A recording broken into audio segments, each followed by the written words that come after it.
nous avons avec nous notre invitée. Bonsoir madame. Bonsoir Sandra, comment ça va? Je vais très bien et ça fait plaisir de vous avoir ici avec nous dans l'émission Fun et merci vraiment d'avoir répondu à notre invitation. C'est un plaisir. D'accord. Alors bon, sans trop tarder, nous avons quelques questions pour vous. Présentez-vous s'il vous plaît. Alors, je suis à l'état civil, Sossou, Sefakon Ahmed, et à l'église Valérie, voilà. Et je suis juriste praticienne, deuxième maire adjointe de la commune de Yoloré, appelée communément Golfe 2. D'accord, merci beaucoup. Alors, quel a été votre parcours scolaire et professionnel?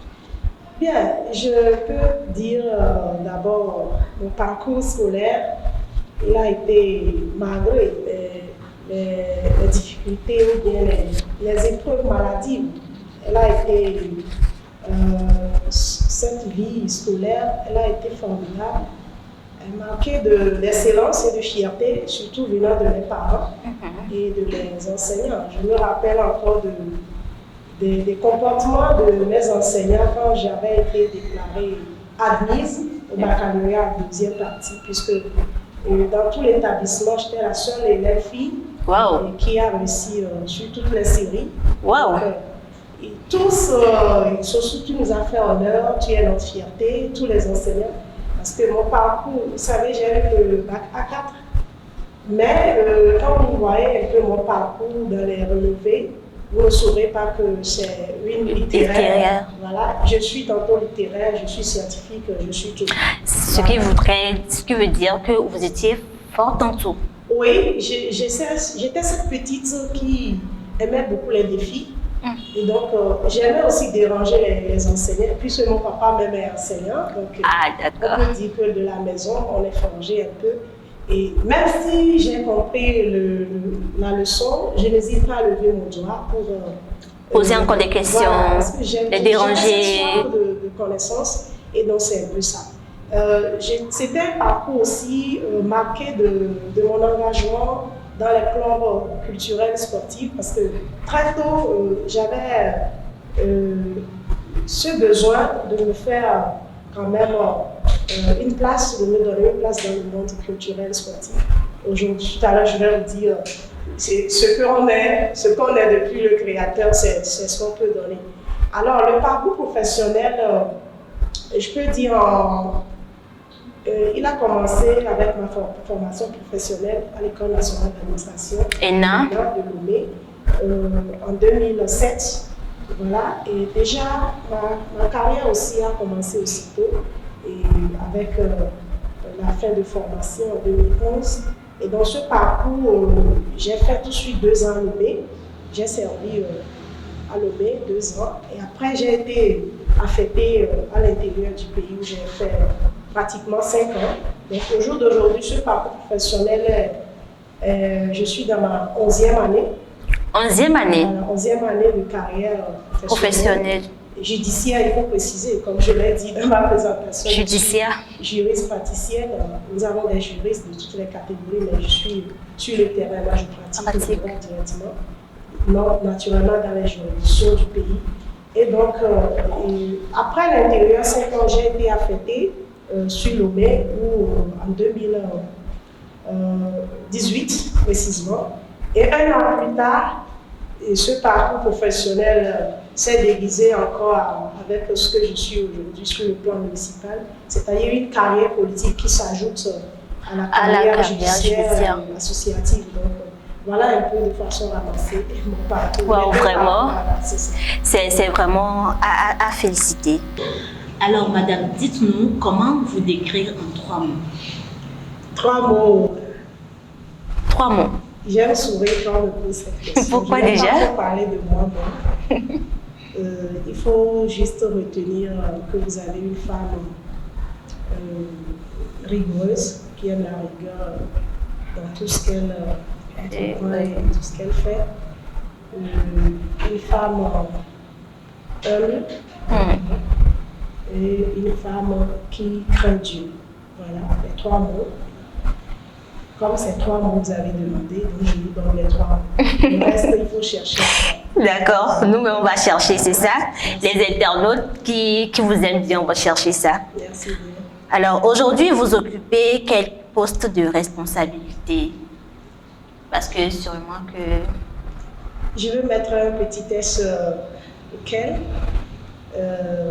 comme je l'ai décrit tout à l'heure, il y a les 3 carrière judiciaire, carrière professionnelle, politique et carrière associative. Donc, je suis aujourd'hui promotrice d'un salon artistique. Et donc, comme je l'avais dit tout à l'heure dans mon parcours scolaire, je me suis faite vraiment découverte avec ce talent. Et donc, le monde culturel et sportif est devenu vraiment une respiration pour moi. Et donc, ça m'a poussé à décrocher une carrière dans ce sens. Et donc, j'ai initié un projet qui a déjà connu sa première édition le mois passé, le mois de mai précisément. Et donc, je peux dire que, honnêtement parlant, la carrière politique n'était pas une vision, mais aujourd'hui, mon poste politique, d'accord, je vais le dire comme ça, mon poste politique, il est d'actualité. Je suis une élue locale et engagée pour le développement de sa communauté.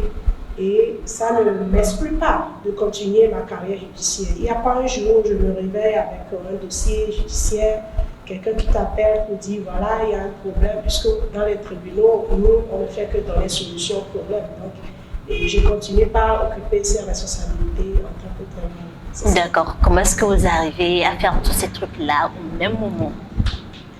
Voilà, et comme Sandra a posé la question avec 3 mots, elle me pousse à faire sortir d'autres mots que j'ai. Vous savez, je suis une personne aussi qui est plus créative, donc je l'ai dit que j'aimais vraiment le domaine scientifique. Et donc je ne suis pas Descartes, Socrate, Platon, ni les autres qui aimaient créer les théorèmes, tout ce qu'on peut. Mais j'ai réussi à concevoir voilà, ma façon de m'organiser dans un théorème que je dénonce souvent VEM, et qui signifie VEM, voilà, pour dire qu'il y a la volonté, le V, il y a l'effort qui est le E, et il y a la méthode qui est le M. Alors le VEM égale R. Voilà, VEM égale R, et R c'est la réussite. Donc voilà un peu résumé en ce théorème ma manière de m'organiser, de s'y prendre pour réussir toutes mes initiatives. D'accord, merci beaucoup. Alors, quel a été votre sentiment après votre élection en tant que maire? Puisque vous venez de le dire que en fait, ce n'était pas dans votre projet. Voilà, et d'abord, c'était une reconnaissance à Dieu. Je ne vais pas oublier ce jour. Et d'ailleurs, même on vient de commencer le mois de prise de fonction, le 15 octobre prochain, et ce sera 3 ans, jour pour jour, on a pris fonction dans la mairie au Togo. Donc, on est à mi-mandat électif. Et dans le jour de nos élections, il y a d'abord l'élection municipale, c'est-à-dire les élections locales où vous, nous, avons été dans les urnes pour élire les conseils municipaux. Ensuite, les conseils municipaux se sont réunis pour élire les maires et les adjoints. Et donc, j'aime dire que j'ai eu la grâce, Dieu m'a fait grâce de traverser 2 urnes. Voilà, l'urne de la population et l'urne de mes pères conseillers municipaux. Donc, c'était vraiment un sentiment de reconnaissance à Dieu d'abord qui a fait le choix sur moi. Vous savez, mon parcours politique a commencé avec un choix anodin. Et ça, on aura le temps pour décortiquer. D'accord. Et de nulle part, j'ai été piochée comme ça pour être à la tête de liste. Wow. Et donc, je ne sais pas, peut-être ils ont vu des talents en moi, ils ont vu ma manière de fonctionner et ils ont tout de suite senti que, et voilà, c'est là que l'affaire, elle peut mener le groupe. Et donc, ça m'a valu l'élection. On a eu le siège, là, un seul siège, notre liste. Et après, j'ai dit à mes pères que, mais écoutez, on a eu un seul siège pour aller siéger au conseil municipal, mais moi, je ne vais pas le laisser comme ça. Et surtout, je suis cette femme aussi, ça c'est un autre mot, un autre mot que je vous donne. Et comme je l'ai dit, mais c'est un exemple précis pour dire que j'aime vraiment les défis.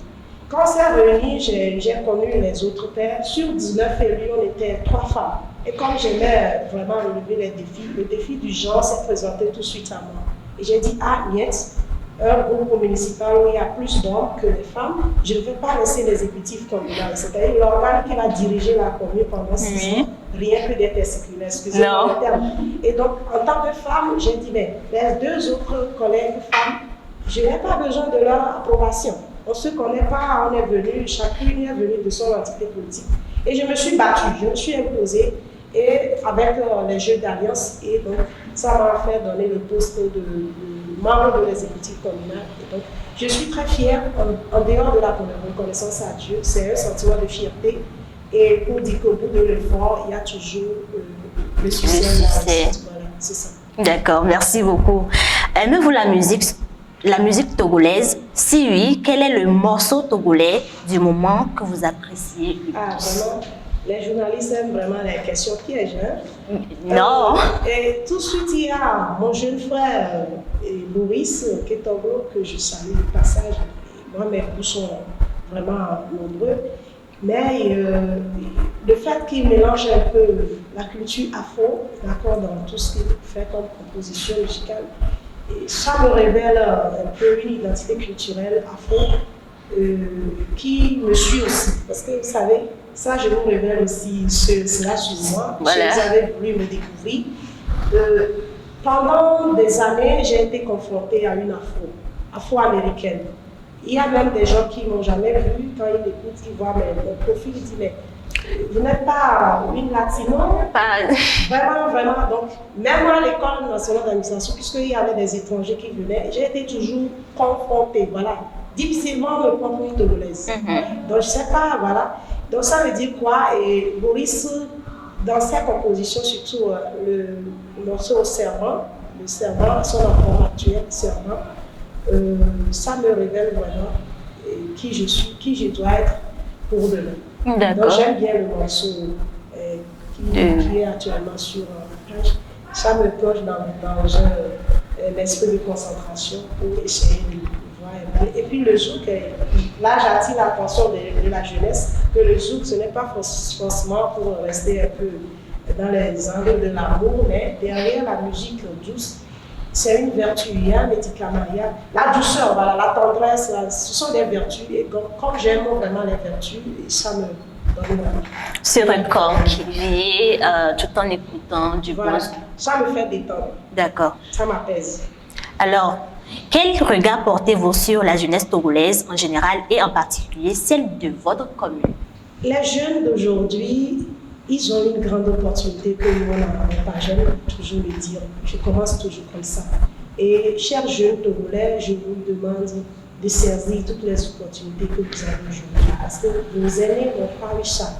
Et je vous félicite pour vos bravos. Vous avez aujourd'hui toutes les technologies à votre portée. Utilisez-les à bon escient. Et bon, cette jeunesse, moi je suis fière d'elle. D'accord? Je suis fière de cette jeunesse que nous avons, même si elle a besoin d'être un peu coachée, d'être accompagnée sur toutes les initiatives qu'elle prenne. Et particulièrement quand je reviens à ma jeunesse communale, notre commune sur le plan démographique est riche en jeunes. Elle est composée, nous sommes une jeune commune de 15 km² avec une population environ 200 000 habitants, mais en majorité fortement peuplée de jeunes. Et les statistiques qui suivent, ce sont les femmes. Et dans les catégories de femmes, il y a les jeunes femmes. Voilà. Donc, justement, la jeunesse constitue un des motifs pour moi d'avoir été aux élections locales. Parce qu'on ne peut pas construire une communauté sans les jeunes. La jeunesse constitue l'avenir de demain. Et donc, on ne peut pas. Moi, j'ai compris ça comme ça. Et je suis jeune, je n'ai pas encore vieille, mais je suis toujours de la tranche de jeunesse, même si les tranches sont séquentielles, je suis toujours jeune. Et donc, je me dois quand même être aux côtés de cette jeunesse. Et je compte sur elle. Elle a beaucoup de talent, elle a beaucoup de quoi donner pour développer son municipal. Quel est votre avis concernant le SOS que l'élève enceinte nous a envoyé? Bon, aujourd'hui, ce phénomène prend de l'ampleur Et vous allez m'excuser, je vais parler avec rigueur, comme je l'ai dit, je suis ça. Et avec mon manteau de juriste praticienne, l'élève, je ne connais pas leur âge, mais par analogie, je peux dire que l'enseignant doit être plus âgé qu'elle. Oui. Donc ça veut dire que l'enseignant d'abord, il mérite vraiment l'instruction. Avant de revenir à leur sanction, je vais prier notre soeur de prendre le taureau avec les deux cornes et d'abord de s'ouvrir à ses parents. On ne peut pas se cacher, quel que soit ce qu'on traverse, quel que soit ce qu'on vit, on doit revenir chez nous. Même si une pierre du dehors nous a lapidé, il faut se faire soigner par la famille, c'est vraiment un foyer. Il faut qu'elle se tourne vers ses parents et je veux qu'elle commence avec sa maman. Si sa maman, je ne connais pas vraiment sa réalité familiale, mais si elle n'a pas sa mère biologique à sa portée, Dieu mettra une femme qui peut jouer ce rôle. Il faut qu'elle vraiment s'offre à quelqu'une ou une femme qui puisse quand même l'épauler et mener vers son papa. Et les deux parents doivent essayer de garder d'abord. Parce qu'actuellement, il n'y a pas qu'elle. Il y a l'enfant aussi qui a besoin d'être dans une sérénité pour la croissance. On doit veiller sur les deux vies. Donc, il faut qu'elle pense à l'enfant. Il ne faut même pas qu'elle pense à ce que je ne veux pas dire, c'est-à-dire se faire avorter, parce que ça aussi a une sanction pénale, j'allais dire même, emprisonnement. Donc, et aussi lui dire qu'aujourd'hui, le temps de nos grandes mamans ou bien de nos mamans où tu ne peux pas aller à l'école avec, ce temps est révolu. Je lui dis, on vient de finir la première semaine de la rentrée scolaire, qu'elle fasse rapidement profil bas avec ses parents pour s'inscrire. N'oublions pas qu'elle va braver son premier diplôme. Voilà, la transition du diplôme universitaire, parce que le bac 2 est le tout premier diplôme universitaire. Et dans le probatoire, c'est la transition, la place qui te prépare à rentrer sur le champ universitaire. Donc, c'est très important. C'est très important. Maintenant, à l'enseignant, puisque j'ai pu comprendre qu'elle n'a pas encore avoué aussi la grossesse à l'enseignant. Ça veut dire que c'est mon troisième message à son endroit, à la jeune sœur. Quand elle va être épaulée par les aînés, on va faire asseoir l'enseignant pour dire notre fille nous a signifié que voilà, vous avez eu un petit temps ensemble, une aventure durant les vacances, et ce qui se révèle avec une grossesse. Et là, on lui met devant le fait accompli. Et c'est là où sa responsabilité va commencer. Il doit assumer, à lui, je le dis, d'être prêt à assumer sa responsabilité. Assumer. Voilà, sur le plan social d'abord. Maintenant, quitte à ses supérieurs, je ne sais pas s'il est un enseignant d'un établissement officiel, et bien là, sa tutelle ne va pas le laisser la faire. Vous voyez, parce qu'aujourd'hui, il y a des dispositions, vous prenez le code pénal qui punit avec une peine d'emprisonnement. Ce genre de comportement. Un enseignant, il y a n'importe quel homme qui sort avec une jeune femme inscrite régulièrement dans un établissement. Pire encore, l'engrosser, c'est encore plus grave, c'est une circonstance aggravante pour lui. Alors, il vaut mieux pour lui une faute avouée et à moitié pardonnée. Lorsqu'il va prendre cette responsabilité, je ne dis pas d'épouser la jeune, il faut qu'il accompagne la grossesse et qu'il accompagne la jeune femme à poursuivre son cursus scolaire jusqu'à aboutissement. Et non l'épouser. Et non l'épouser, parce qu'avoir un enfant ne dit pas mariage forcément. Ça a été un amusement qui s'est soldé avec cette grossesse. Et donc, moi j'ai l'habitude de dire aux parents et aux jeunes qui sont dans les cas, si tu tombes enceinte d'un homme, ou bien tu es homme, tu es enceinte d'une femme, ce n'est pas encore un aboutissement de mariage. Parce que vous allez vous faire du mal. Vous ne vous connaissez pas. Le mariage, ce n'est pas un jeu. J'en sais quelque chose. Je suis célébrante aujourd'hui, je célèbre le mariage. Et vous voyez d'où je viens avant de devenir mère. Et c'est quand ça ne va pas qu'on vient au tribunal.